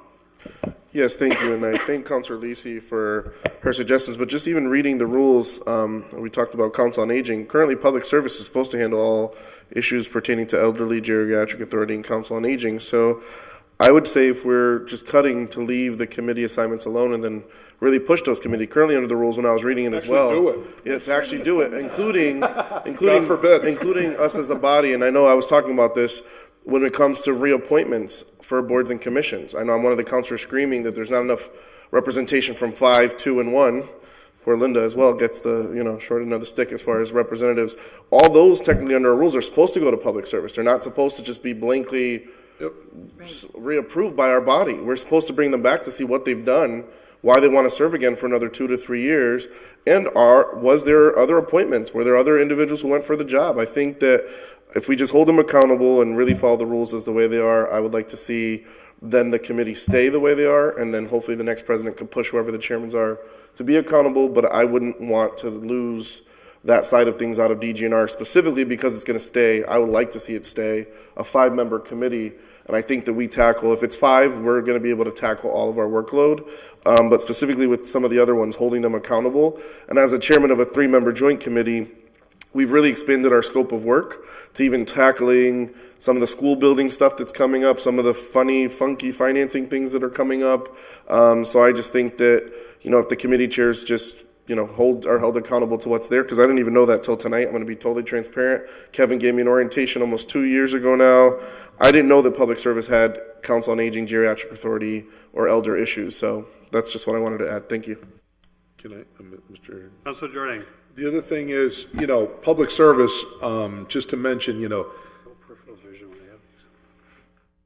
that is also the committee, if you look in the rules, that's the official committee to ever represent the city council before in any public body or any organization. We're supposed to send out the public service committee. A lot of this stuff is, and I don't mean this in any way the way it's going to sound, but a lot of this is just the function of some of the chairs. Sometimes you get the real go-getter and they're out there, Dave's a perfect example, right? He goes above and beyond in his committee, and just as you do, right? And that's not to say the others don't, because you all do.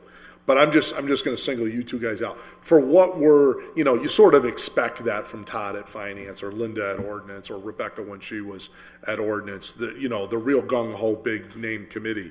But these other committees, you guys have taken what were quote unquote lesser committees and really got them doing dynamic, important things, and have really revolutionized those committees in many ways, to your credit, as people. So that can also occur on other committees. They have the scope of jurisdiction. Like, for example, public safety has police, fire, DPW, the hugest departments in the city. A lot of that stuff could be very dynamic to the extent that they want to be. It's what the chair and the committee is desiring to do, and how much they want to dive into these things. So I think a lot of that is, as we think about the jurisdiction and scope is largely there in these committees. It's more a function of how much do we really want to get down in the weeds and really get our arms dirty and really do some big things with these committees. And to the extent that that level of interest is there and desire, then you'll have no problem having robust agendas. So that's something to also consider. Just as a historical side note, I would say on this issue about public service and interviewing people, and the thing, what happened was about maybe 15 years ago-ish, this new sort of cloud came over the room when it was interpreted that if you ask a reappointment to go to the Public Service Committee for an interview, that was like, oh, can you just believe he did that? What does that mean? Are you questioning? How dare you ask Mrs. Susie Q to go to public service because they're up for a new 3 or 5 year appointment? Don't you know who she is? Don't you know who he is? That's Mr. Important. How dare you? And somehow we got to that point. And so now it was like, well, maybe we won't ask them to, just confirm their reappointment and thank them on the way that they would even, shadow the room with their presence. To somehow we got to a point where maybe we'll just send a copy of their name to committee and then we'll just ask them for questions and updates. Because otherwise it was viewed and interpreted that, well, if you send them to committee, they could be insulted, and you're not to do that. And that just sort of happened. And now all of a sudden it's like, if you're a reappointment, unless your name is in the, criminal section of the newspaper, it's reappointment. So basically that's about the extent of it. But that doesn't have to be that way. You could have a system where you're the planning board member or you're the whoever member, and you come in and say, hey, well, you know what? You've been on this board for 12 years. Give me 3 things you've ever done. I bet you some of them might be puzzled to tell you the 3 things they've done. I don't know. Some of them, on the other hand, could probably give you a litany of 20.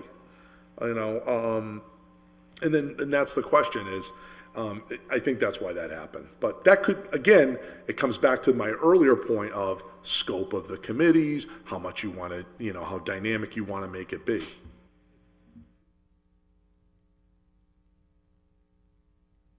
Any further, Counselor Lisi, sorry. Thank you. I think that in part, the dynamism that Councilor Jordan is talking about is a result of some of the zeitgeist of the moment that we're in terms of the issues that need to be addressed. And I think, you know, in terms of where we are in terms of economic development, I think it does make sense to have a committee that is refocused on development and redevelopment. And we have recently put all the council-issued special permits under the jurisdiction of DGR. And I think that makes sense because of the way that you know, zoning matters and economic development issues tie into a lot of those special permits. So that to me is a really nice fit.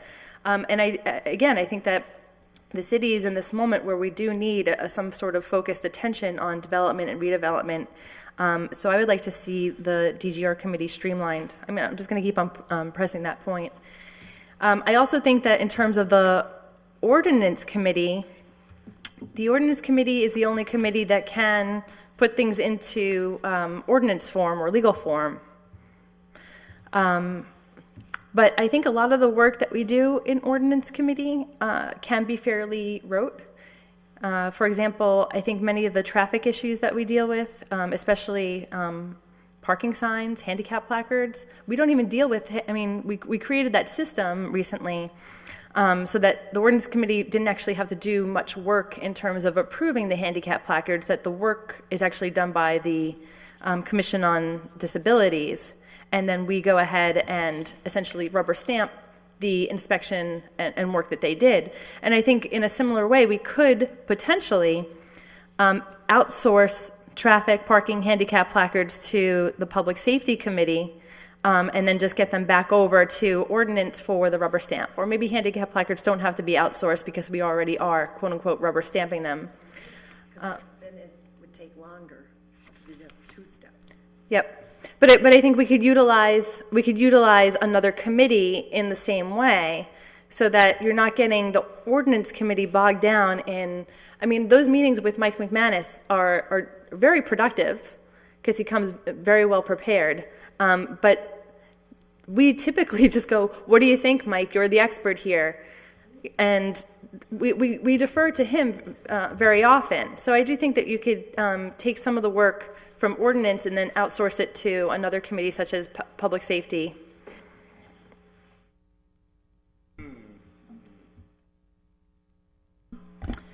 Well, to just supplement what you're saying is public safety must approve any road discontinuance or acceptance in public way and has to have the public hearing, and they're also given general jurisdiction over the DPW. So to your point about the traffic, that might be a good idea. I think that's a really neat fit. And again, public safety, it goes in spurts, right? When there's an issue that comes up with some sort of public safety issue, there's a number of orders that are filed. The counselors, want answers to specific questions, and there's a spike in committee activity. But in general, public safety, like public service, is not as active as ordinance that's meeting regularly, finance that's meeting regularly, and even DGR that has to deal with all of those special permits. Councilor Reagan? Thank you.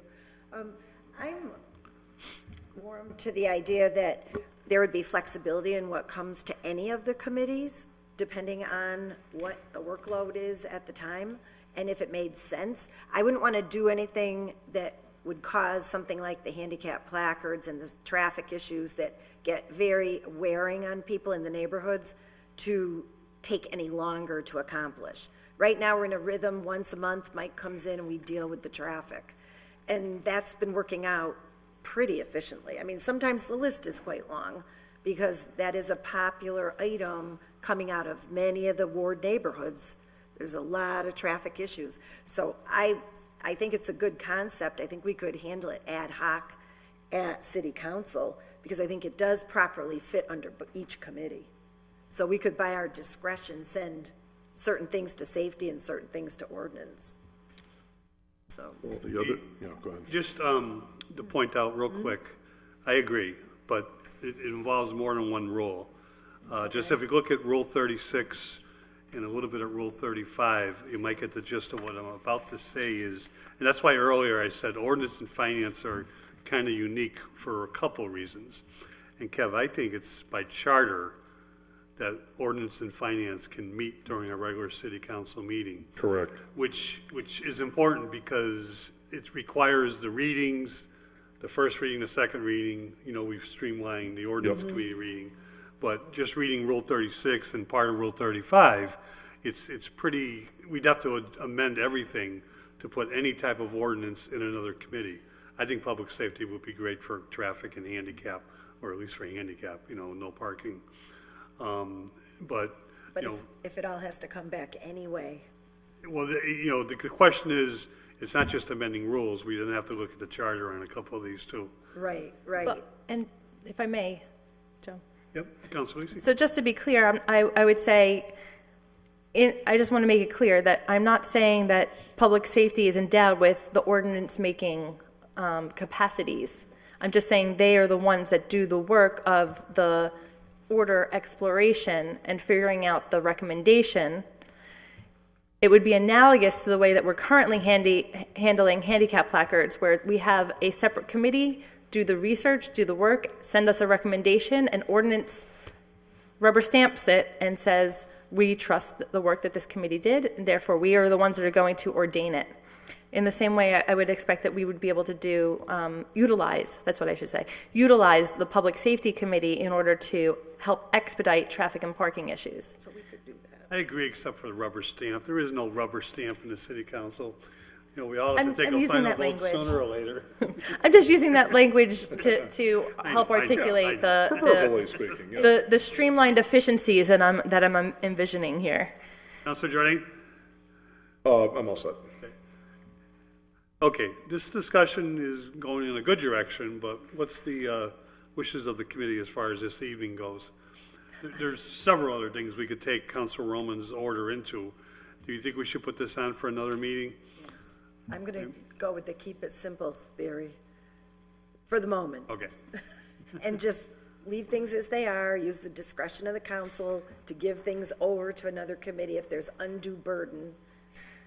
And kind of like what we talked about with the rules around the makeup of the committee, let's try to work with this, and then we can always amend our rules.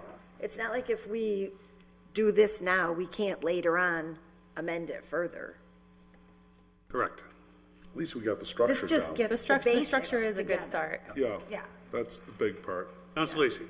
Thanks. I know we're trying to wrap up here, so I'll make my points brief. I'm going to really advocate for creating rules that help us routinize the processes. I don't feel like we should be stumped at a committee meeting, a full council meeting, trying to figure out like where this should go, and maybe we should do it now, or we have this much going on in the jacket, so this other committee should take it for now. I mean, I would like to see things set in stone, if you will. I mean, as far as rules go, right? Because we could always change the rules. But I think routinization is the key to efficiency. We need to make things really predictable for the members of the public, predictable for ourselves, and I think that there's efficiencies to be gained from simply routinizing the rules and the processes by which we get things done. And to the same point that I made earlier, like I think there should be standardizations across the board, so that things are done fairly, transparently, and to some extent predictably. Councilor Reagan? No, Sorry. I'm Councilor Jordan? I'm good. One thing that I will give as a suggestion that you guys would have to consider in the future was relative to the meetings. We're kind of doing it informally, just taking a point from what you're thinking, is when you file an order, we should have a thing on the form that says what you want to have happen to that order. Where you want it to go? Right. For example, a box that says adopt, send to a committee. Okay, adopt and what department head? Then the clerk or our assistant could group those on the agenda by everything that's happening the same. Like these 10 orders are all going to public safety. These 10 orders are all going to public service. That's a good idea. Right? These 3 are adopt and going to the mayor. And guess what you do when it comes meeting time? I like to group Package. 19 through 26 are all on the part on the agenda that says going to Public Safety Committee. And then the president simply reads them, probably just to meet the open meeting law requirement, and there shouldn't be any hubbub about all of those, and you just go bing, bang, boom, bing, bang, all the public safety. You know how much quicker the meeting would go? Instead now, unfortunately, I like to group 19 with 26 and 63, and let's put 32 together with that, and let's send it all to fill in the blank committee. If that was done as prep work for the council beforehand, but in fairness to the clerk or our assistant, we need to kind of give them that. A Ahead of template, time. a searchable template. Exactly. So if we did that and we had a pre-written out, you could have that bing, bang, boom. And your agenda, at least the motions, orders, and resolutions, the back half of the agenda would be like bang. You could probably do that in 20 minutes. Counselor Bartley. Yeah, I strongly, in fact, I tried to do that with little success on my own. Probably 1/10 of my orders have gone that route to say, send to XYZ committee, right in the order, just shut up and move on to the next one. So, but I'll, starting on the December 5th meeting, I will try, I have one order in particular on temporary signs, and I'll put my intent on there, so what I think why I'm doing the order the way it is. Just on, all due respect, and in total sincerity here, if we try to pretend we're going to do things by formulaic and by rote, I would ask counselors then to look at the rule about speaking for a third, fourth, fifth time, and I would ask I would really look in the mirror and ask myself, how many times have I raised my hand for a third, fourth, fifth time to speak on the same issue? Before we start getting into formulaic and arguing that we should have a standardized process, I think you're going to find that issues, they're emotional at times, and people want to be heard. I think as far as efficiencies go, if counselors could check themselves a little bit in city council meetings, that would be a big start. I think second of all, if counselors would really adhere to the 2 times and done, and not raise our hand for a third time. I know I've spoken for a third time. I know it's my 3rd time, Mr. President. I know it's my 4th time, Mr. President. I mean, we have one counselor speak for 5 times. So there goes the formula. The formula is 2. That's the formula. But we suspend our rules constantly. Thank you. Counselor McGee. Yeah, just everything that was suggested, one thing you have to confirm with the clerk's office, and I learned it the hard way, is the last sort of all the suggestions that I got, and I put it in. I put a whereas as the top, just to kind of tell why I was filing a list of 30 or plus orders. It's the computer system. So where I put it in an email, a Microsoft Word, and I put it in, that's not how it goes into the system. So their system is they're taking it and putting it in, and it will, in essence, randomly do it. So the suggestion here is, if it's public safety, it should go into boxes, and then that way you can push it, and that makes all the sense. We have to make sure with the clerk's office how we can change their computer system to help them do that. Right. Because what happened was you saw the list of stuff, people were like, well, why was this? Why? And I'm like, well, I gave a whereas. I was trying to be Gordon-esque. Right. And it just fell apart. So it really is the computer system and how they input it. It's not them, it's what they have. Yeah. So it might be that we have to create a little checkbox. We have to do something else. Yeah. And that was kind of something we learned, but we didn't understand. I know I didn't understand is why isn't, the joint committee or whatever not listed there? And then finally I had to put in the committee to then be on the report. So that was actually going to IT to have them manually put in. So the system needs to be adjusted to make that efficiency work. Councilor Reagan. Just one final point of view, I guess I would say, on changing some of the committee duties. Being a ward counselor, I get a lot of calls on traffic and signs and all that kind of thing. And I would be hard pressed to be able to support a system that took a one-step system and made it into a two-step system. So if people have to come down, they have to go to one committee, then it's gonna go over to another committee. I just think from a constituent service point of view, we need to keep them in one place so people know this is where I go if I need to come down and make myself heard on a matter.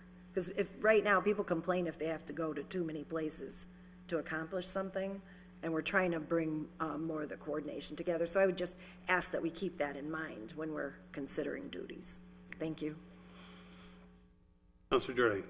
There's also no rule that says we have to rotate. Right now, the always system's been, we rotate how your name appears on the agenda. Yeah. Okay? That's not a rule, by the way. That's just tradition. So if Jordan was first this month, Jordan's last next month, and it just kind of keeps going that way. So everybody gets a shot to be first on the orders, motions, and resolutions. I'm surprised, I'm actually impressed the clerk keeps up on who's the first one. I always was kind of inquisitive. They have a little scrapbook there saying who's first. That was the Jack Wilhelm unwritten rule, because W was always last. Oh, so, so instead of just doing it by last name, He complained so much, they finally said, let's just rotate. rotate it. That sounds like something Jack would say. So, if we did it instead of totally have nothing to do with what the order, the counselor's last name is, but strictly based on where it's going, That would be that much would more be functional. helpful, I think, to your agenda. So something And then to, we don't get those 3 pages of Counselor Roman, 2.5 pages of Counselor McGee agendas. at least it's not so obvious. Spread it up a little bit. You're in all the buckets. Yeah, so that's food for thought. Okay. Good discussion. Are we tabling this? Motion to table. Well, we're reporting we already out, we're did reporting six. out 6. We're at 6 is 7 done. tabled, 7. right? Motion to Okay. table 7. Seven. Yeah. To Second. continue the discussion. Yep, second. All right, before we adjourn, we do have next Monday. I would have loved to have said the only item left in committee was Counselor Romans, which would have been, except, next time we open up this file, we will have 10 things introduced by Counselor McGee. But we dealt with some I'm of sorry, them. 9 from McGee, with 2 of them we dealt with. So there's like, There you go. there's gonna be 1 from Counselor Bartley and about 8 from Counselor McGee. Should we still meet next Monday? I Some of guess. this should be done before the first of the year. We Yeah, yeah, should. yeah. So next Monday? Next Monday. Okay. That's it. All right. Motion to 6:30. adjourn. Motion to adjourn. All those in favor? Aye. Any opposed? We stand adjourned. Thank you, everyone. Thank you. This is really great. I was impressed that the math worked out so neatly. I was shocked, because I just,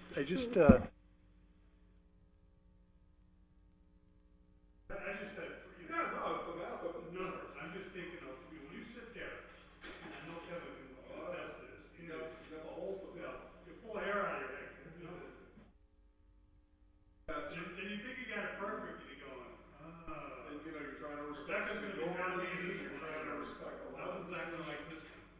So-and-so